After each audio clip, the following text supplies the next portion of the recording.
My name is Cindy Moore. I am, how old am I? I'm 55. Today's date is May 8th, 2008.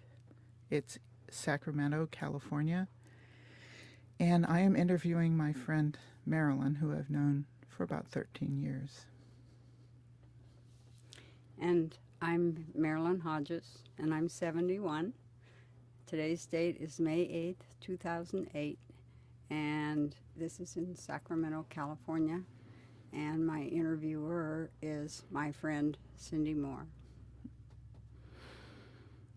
Tell me, where were you born and when? I was born on a farm in western Kansas, September 27th, 1936. Long time ago, during a very hot year. My poor mother. Oh boy. How did your family come to live there?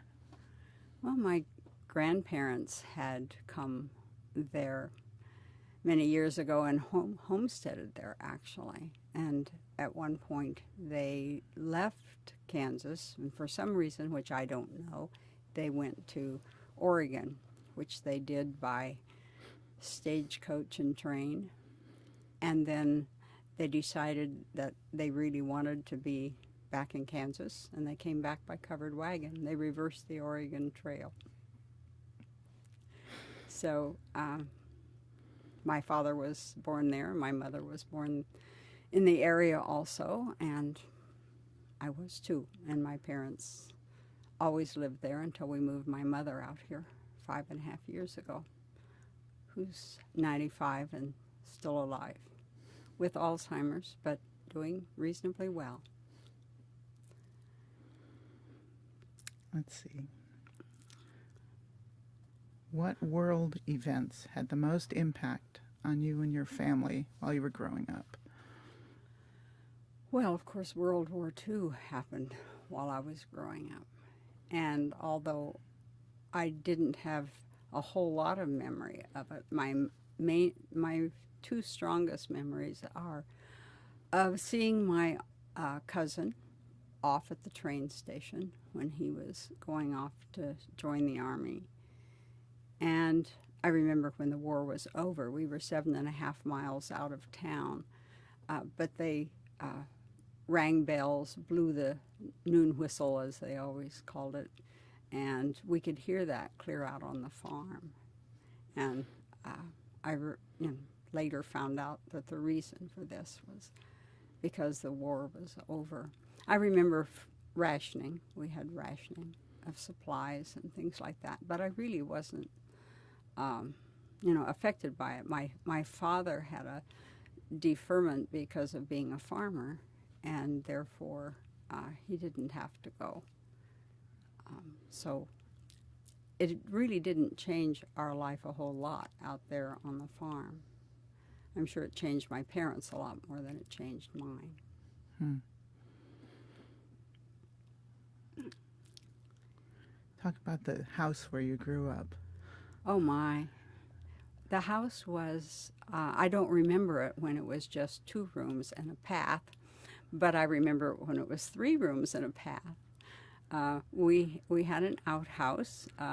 It was just a very small house, and my parents had this big bedroom built onto it at some point, and that was the part that I remember. I don't remember it before that was built on, but I remember the excitement when it was, and I'm not sure how old I was or anything. My mother's pleasure in that room, and yet I can't picture the house without it. And we all had our beds. My brother had his rollaway bed, and I had a wonderful cot that had a feather bed mattress on it, which I dearly loved, especially in the cold winters. And my parents' bed was in there too. And then when I was 11 and a half, we moved to town. And my parents had a good wheat crop. They'd had several, actually. And we were able to build a new house. And there was I remember all the discussion. My mother really didn't want to move to town. She didn't want to have neighbors close by. She liked being out there in the country. But my brother and I were 6th and 7th grade, and they knew we would be getting involved in more and more school activities, and they didn't want to be having to get us back and forth to town all the time. And finally, town won out, and I didn't want to move at all. I was most unhappy about moving to town, mainly because I wanted a horse of my own.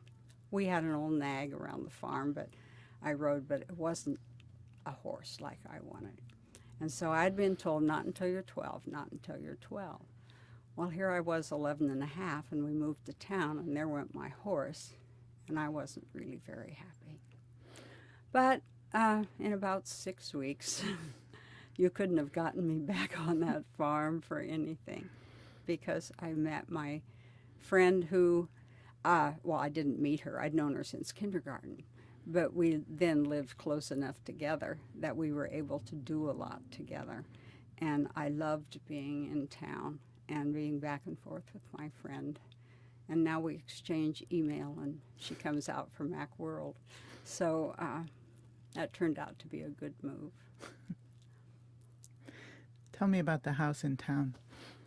Oh, the house in town was wonderful because I had my own room, and we had 2 bathrooms, one upstairs, one down. My brother's room was in the basement, where there was also an apartment, which my parents rented out. It was usually rented out to the local school teachers because we were only a block from the school grounds. And so usually there was someone there in the winter.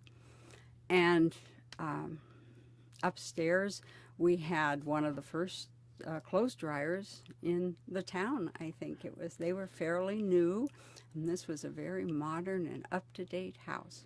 And my mother had designed it. She drew all the plans for it. In fact, she drew them so well that when she showed them to the local carpenter and asked, where to go to get better plans drawn up for him, he said, "You don't need to do that.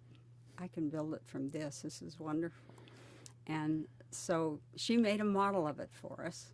She laid out the floor plan, and it was made out of white, like poster board. I don't know where she had that even. But she had walls and a roof you could lift off and look down in it, and I could see all my rooms, or my room and all the other rooms.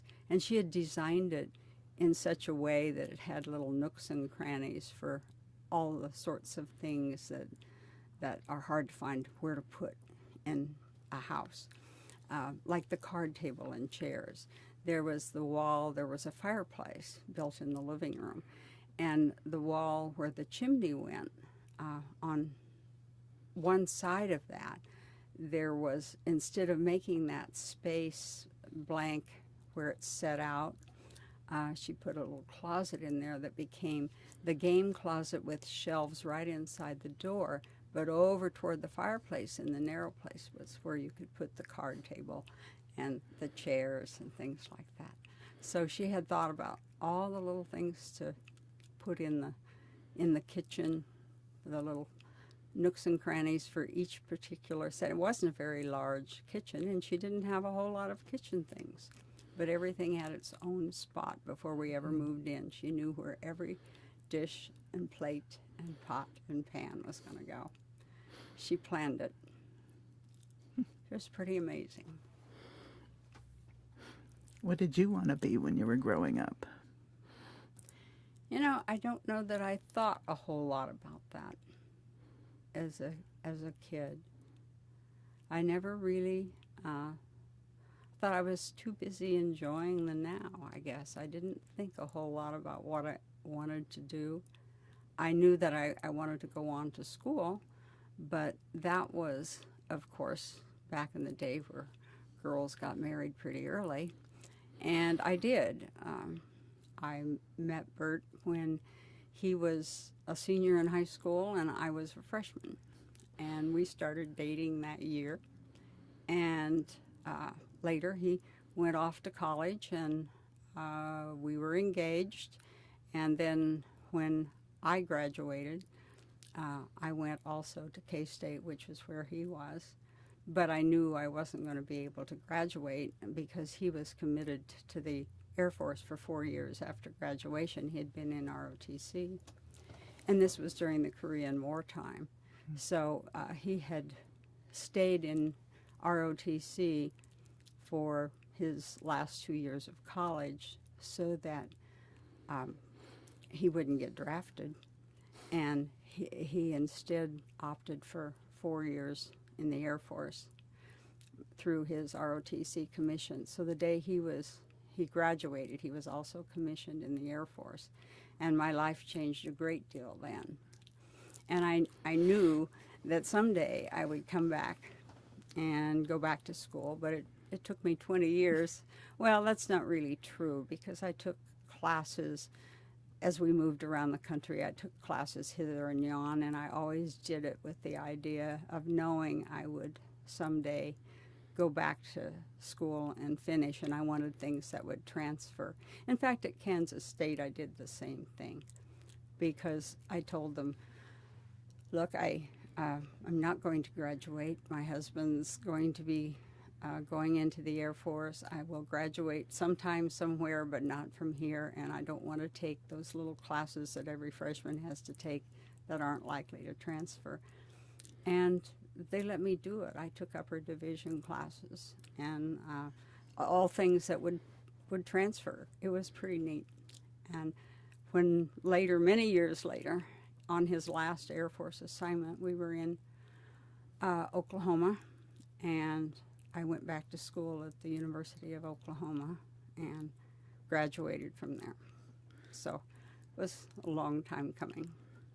I've always wanted to know how you met Bert. Do you remember, what's your first memory of him? Oh my, it's sort of embarrassing.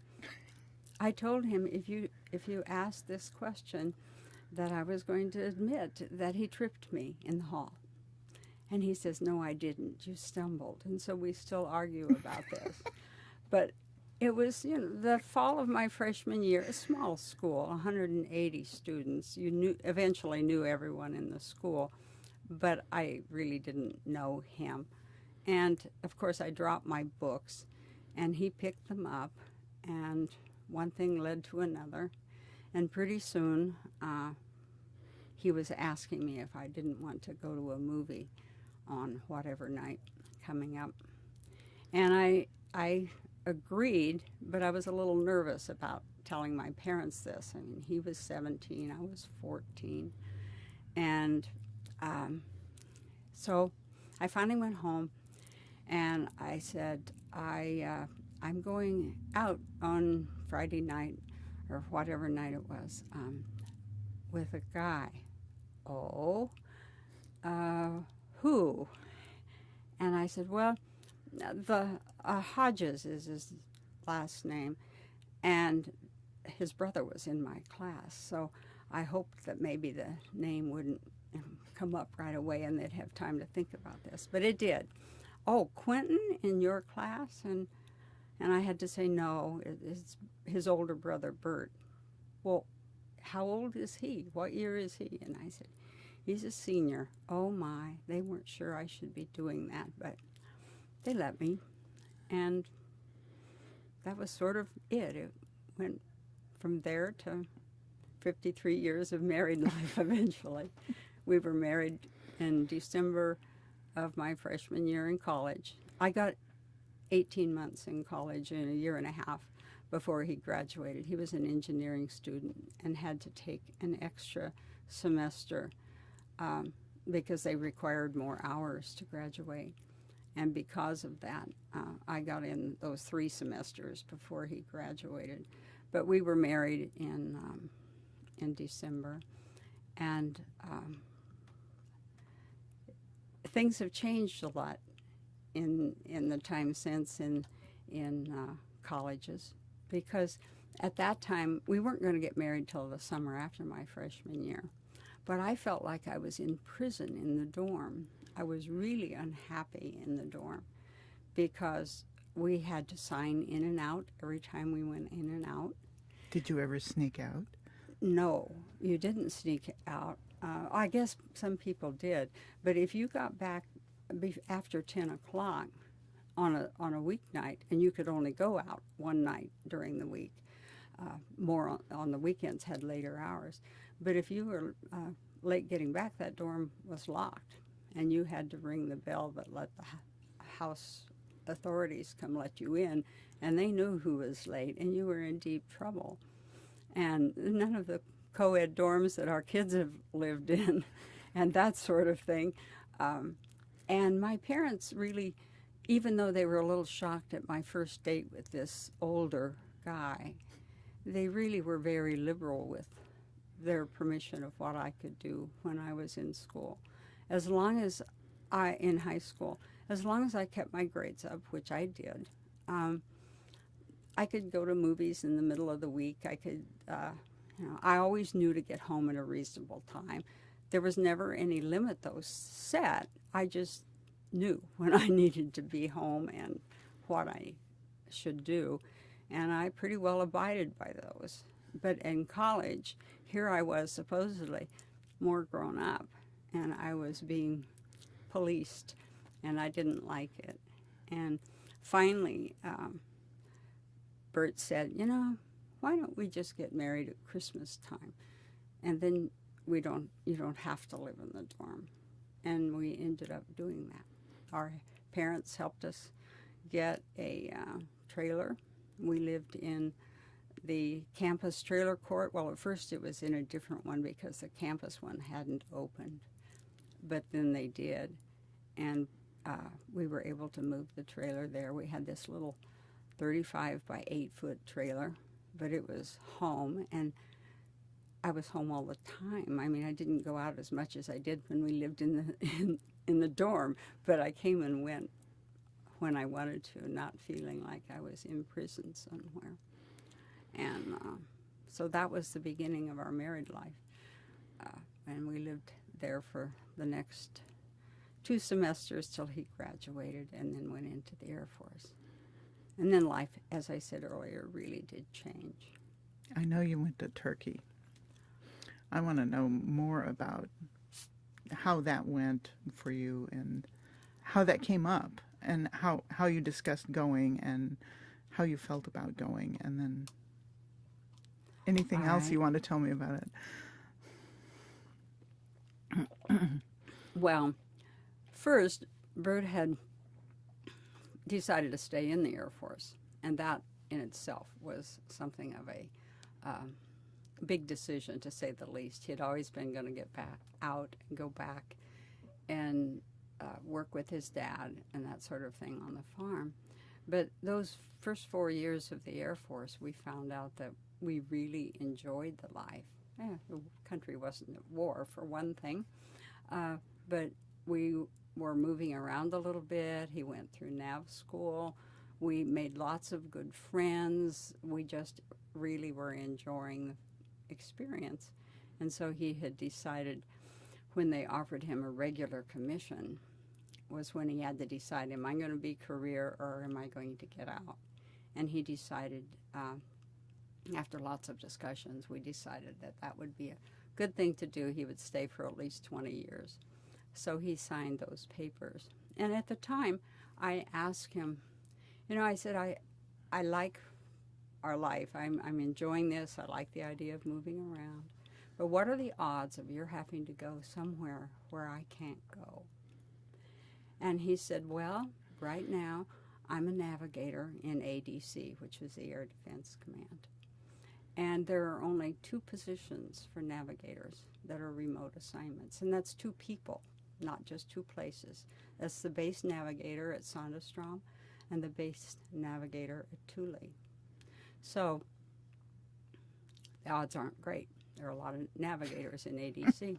So he signed those papers, and of course, within 3 months, he had orders to be the base navigator at Thule Air Force Base. Which is where? In Greenland. Greenland. And I couldn't go. And then he ended up getting extended, and he was gone 13 and a half months, and it was probably the worst 13 and a half months of my life.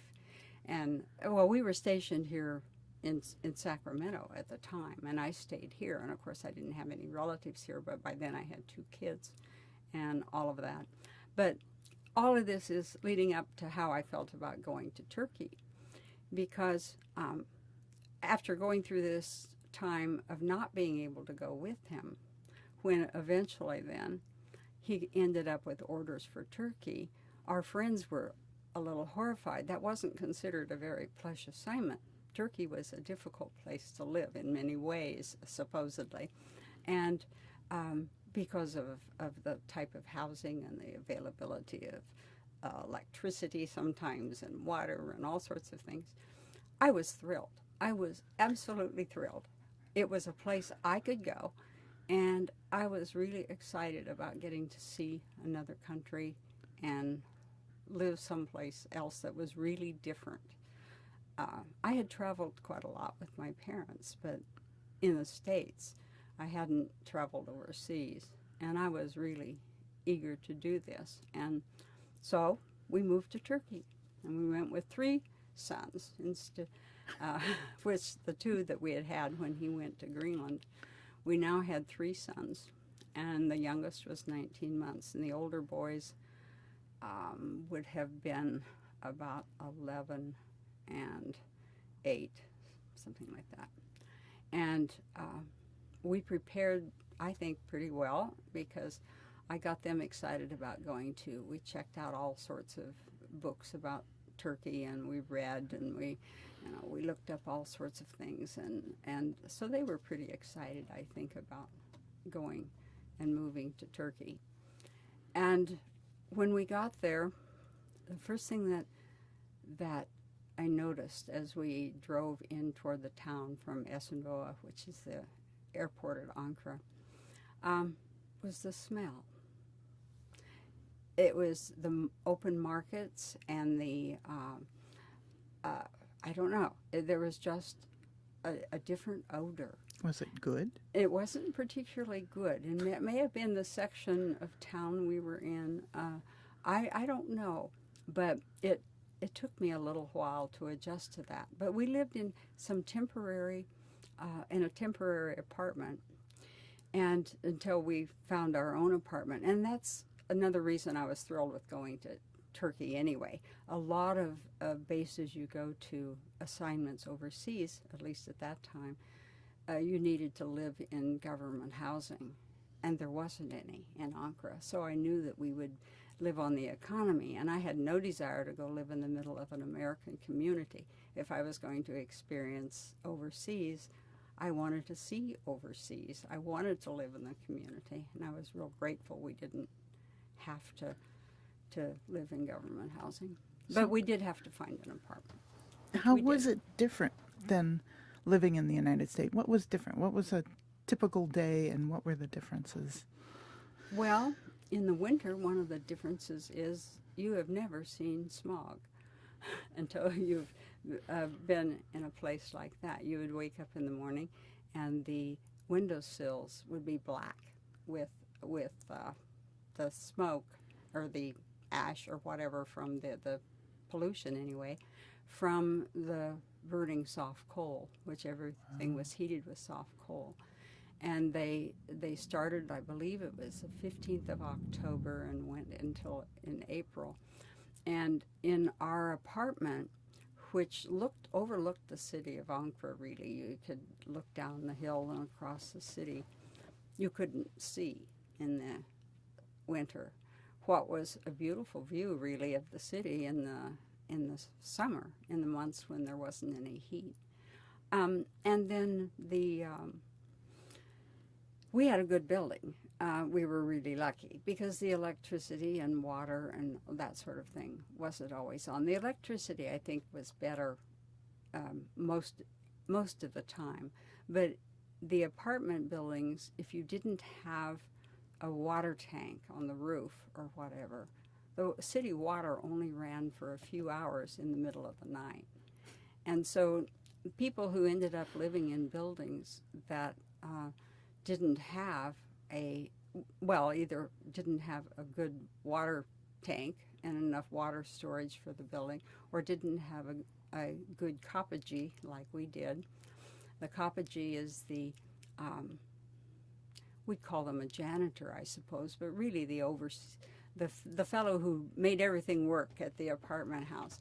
And it was his job to be up in the night and have the things running to fill up that tank so that we had water. So we almost always had water, and I'm sure had a few electrical outages, but we have them here in Sacramento occasionally too.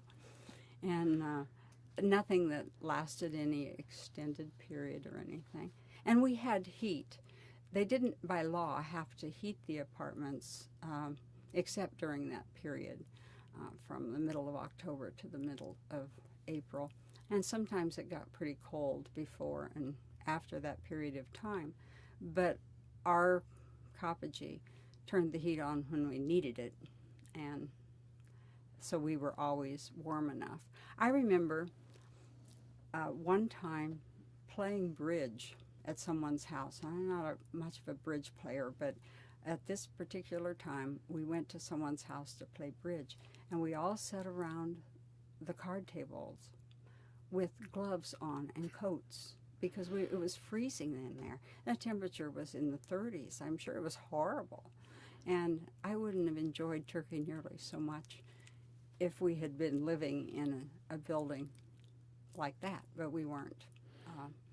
Ours was very comfortable. So what do you like, or what did you like about Turkey? Oh, I enjoyed the people. I took Turkish, 2 different classes, one for the initial conversational Turkish, and then another class that lasted through the year. But it's a very difficult language to learn, and it's I got to where I could buy my vegetables. I could get around town. I always bought my vegetables from the little guy at the bottom of the hill instead of at the commissary. And we did have an American commissary, but I didn't.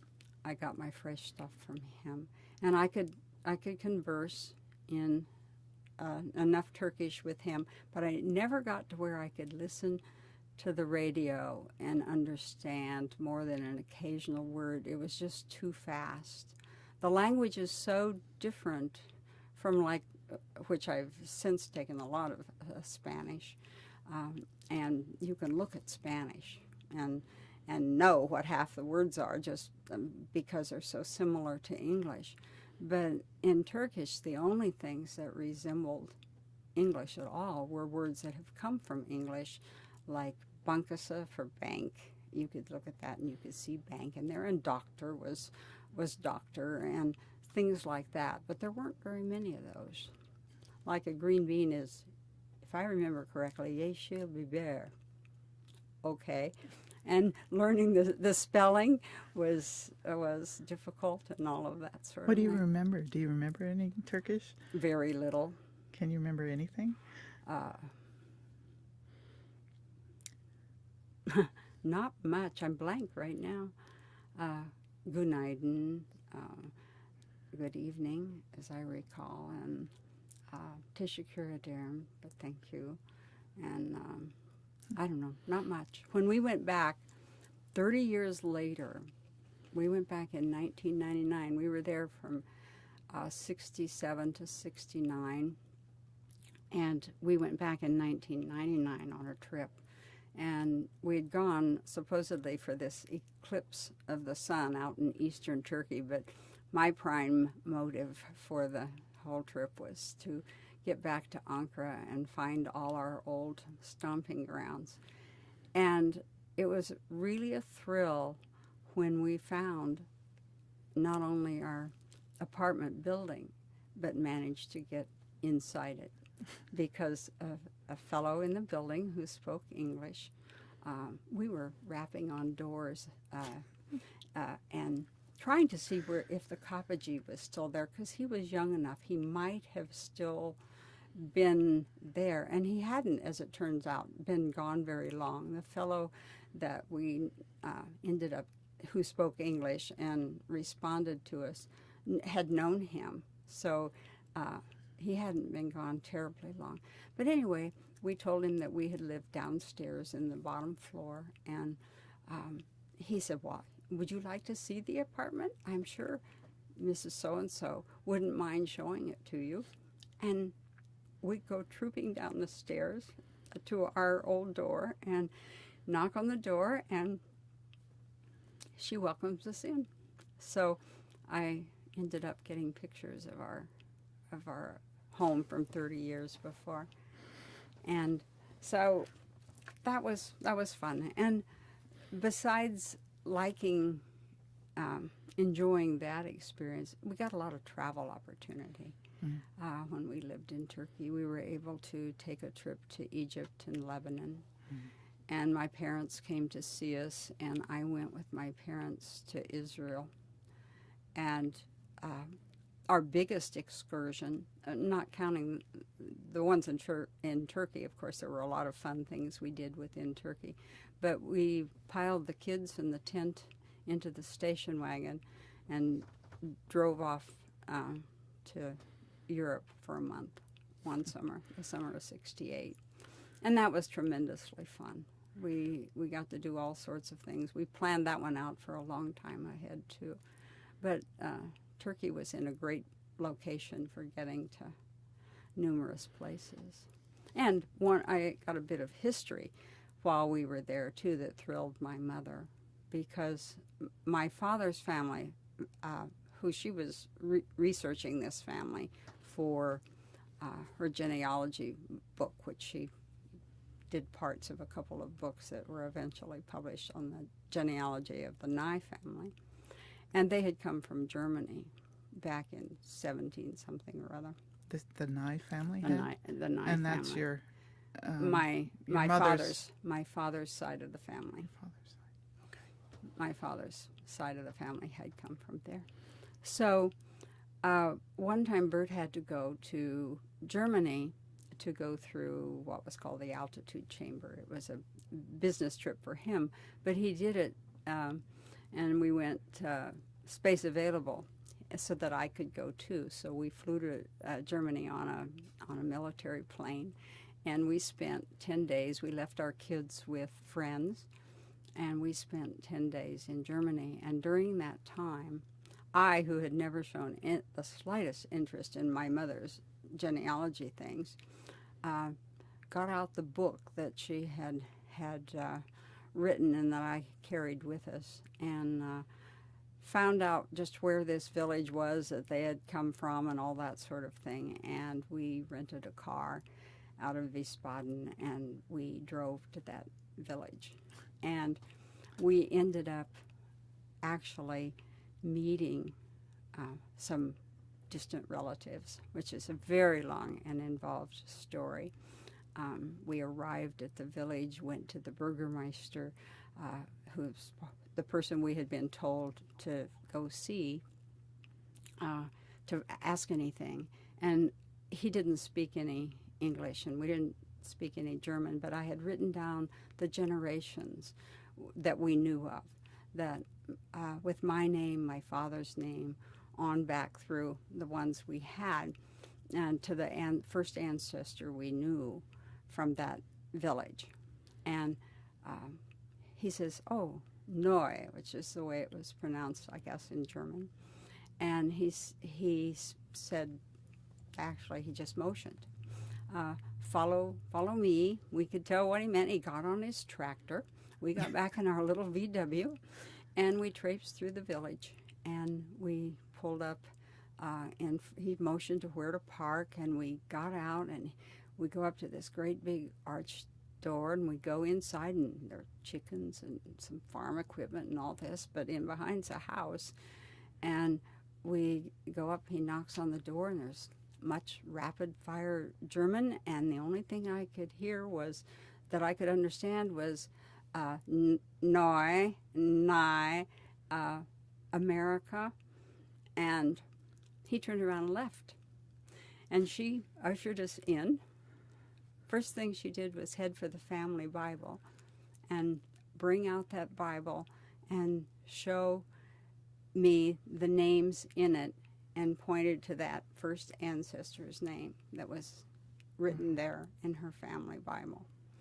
And then it was a very exciting day because eventually she sent her daughter to find the person that she knew could speak some English, and we ended up being able to communicate, and it was quite exciting. And when we got back to Turkey, I wrote a long letter to my mother.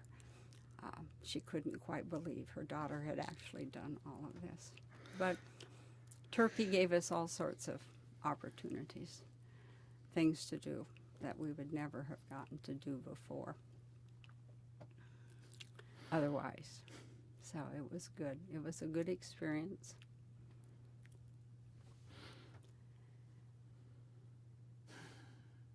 If you were going to talk to Landon, your great-grandson, 20 years from now, what would you like to tell him? Oh my.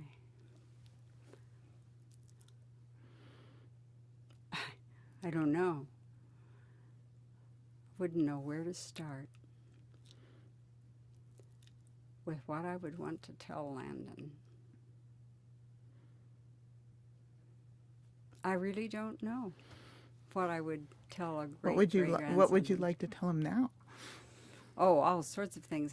I do tell him now when I get to see him, all 9 months of him, which hasn't been a lot, but I just hope he brings us, himself has as much pleasure in his life as we've been able to have, that our 3 sons have brought to us, and his father is our oldest grandson, of course, and he has certainly given us a lot of pleasure, and Landon is carrying that on, the next generation to come.